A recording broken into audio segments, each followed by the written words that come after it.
Shalom, shalom, shalom. First and foremost, I do give all honor and all praises to Yahweh, Bahashem, Yahweh Shai, Bahashem, Rekaha Kwadash. Next, double honors to the elder apostles and bishops of Great Millstone, from whom I've learned this 100% truth. Salutation to the hopeful elect who are scattered in the four corners of the earth, including the speckled birds. Shalom to the sincere sisters who are listening and learning in silence and keeping the order to the best of their ability. Shalom. My brother Kapash coming to you once again with a brief lesson. Lord willing, this lesson will be edifying. All right. This is a quick hit early this morning.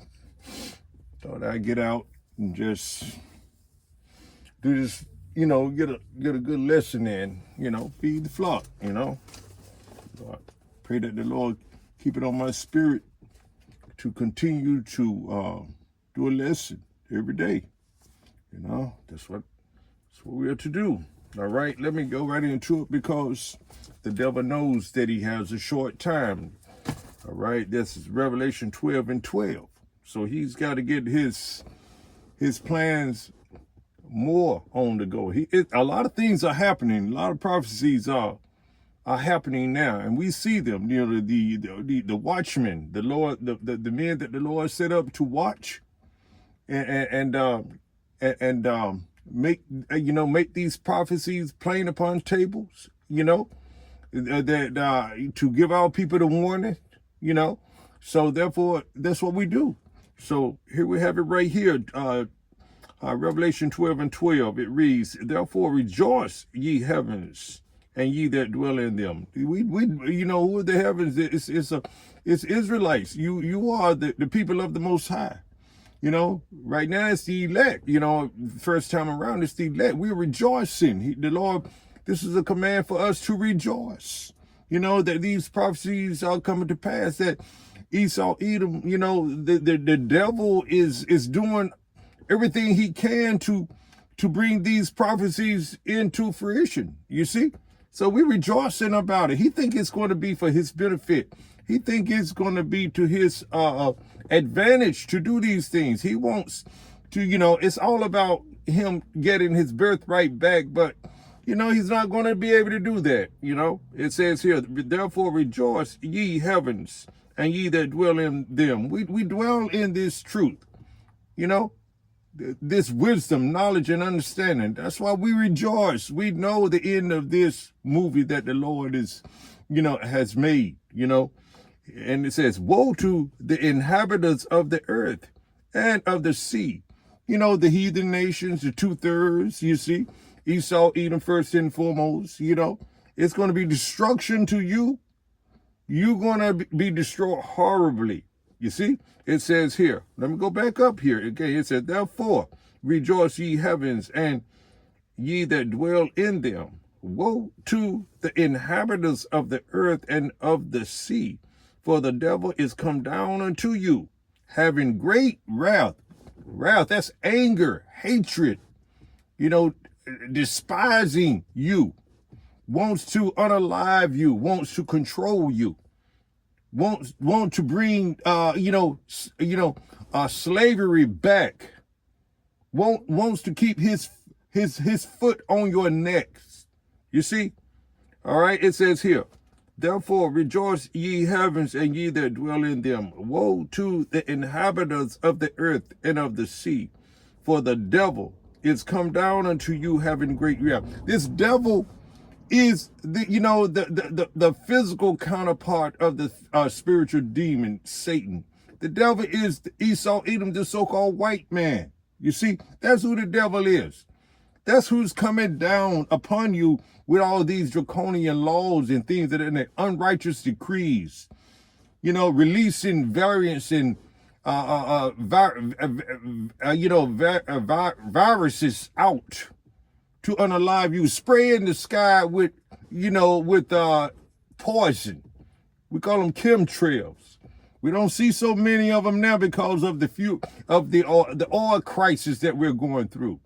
But the devil wants to continue to do these things to unalive you, putting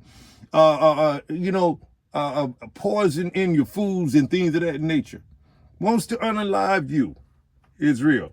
You see, it says here, therefore rejoice, ye heavens, and ye that dwell in them. Woe to the inhabitants of the earth and of the sea, for the devil is come down unto you. This is not a figment of your imagination, as you're going to see old old red goat looking man with a trident, a pitchfork, sticking in people, as that fable has come about.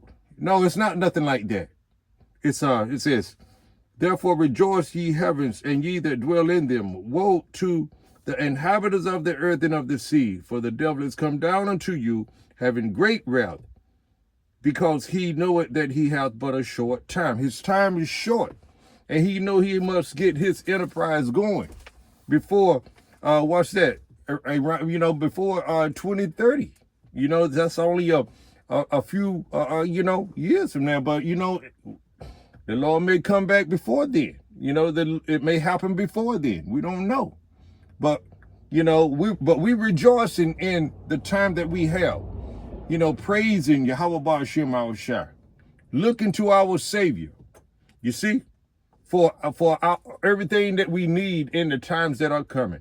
Because we know, as it says in 2nd Ezra 16th chapter, let me bring that out, starting with the 68th verse, it says, for behold, the burning wrath of a great multitude is kindled over you, and they shall take away certain of you and feed you, being idle with things offered unto idols. You see, it says, for behold, you see, behold, he wanted to tell us, pay attention, look, burning great wrath. And that's maybe the military, maybe Gurgur troops, they're going to be, it's a burning great hatred from Esau Edom, first and foremost in the heathen nation. And also, too, 2/3 of our people, of the so-called Negroes, Latinos, Native American Indians, who want America to continue on. You see, it says here, for behold, the burning great wrath of a multitude is kindled over you, and they shall take away certain of you and feed you, being, they're going to be breaking in your homes, pulling people out, making them, putting them in, those sea camps and things of that nature. And it says here, and feeding you, if you don't, you're going to have to take this device. Why haven't you went to the camp and take the device, or wherever they got these things set up at? They're going to persecute you because they hate you, Israel, you so-called Negroes, Latinos, Native American Indians. It says here, for behold, a burning great wrath, a burning great multitude is kindled over you, and they shall take away certain of you and feed you, being idle with things offered unto idols. It says here, and they that consent unto them shall be had in derision and in reproach and trodden underfoot. When you take that certain device, they're going to laugh at you and ridicule you.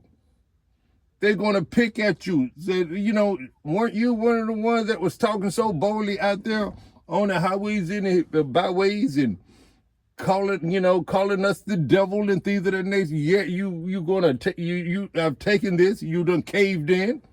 You see, things of that nature. All of these things are going to, they will torture you, persecute you for doing, for consenting with them. So therefore, we don't want to give up in the last moment and to take this thing. We're going to have to stand courageously, Israel.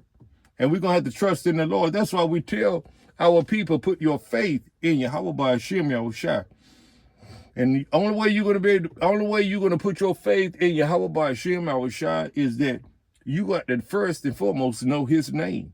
And you're going to have to be calling on his name now. You're going to have to build your faith up now, Israel. Therefore, we always tell you, seek Yahweh Ba'ashem Yahushua where he may be found now. Because you can get these lessons from his servants, the prophets. You can go out on the highways and the hedges on the weekend and find GMS men, prophets out there prophesying. And you could also find, men who is serving, Yahweh Shai under the umbrella of GMS, like myself, you see? So, hey, this truth is being out. The Lord has got his servants out here, making their calling and election sure, doing this work with fear and trembling. We get nervous when we don't do a lesson, because we can never do too much, So we want to be approved of Yahweh Ba'ashem our Shai. Therefore, we, getting that blood off our hands and doing the things that are pleasing to Yahweh Ba'ashem our Shai. So seek Yahweh Ba'ashem our Shai while it may be found, Israel, because all of these things are coming to in fruition in your lifetime. So until the next one, Shalom.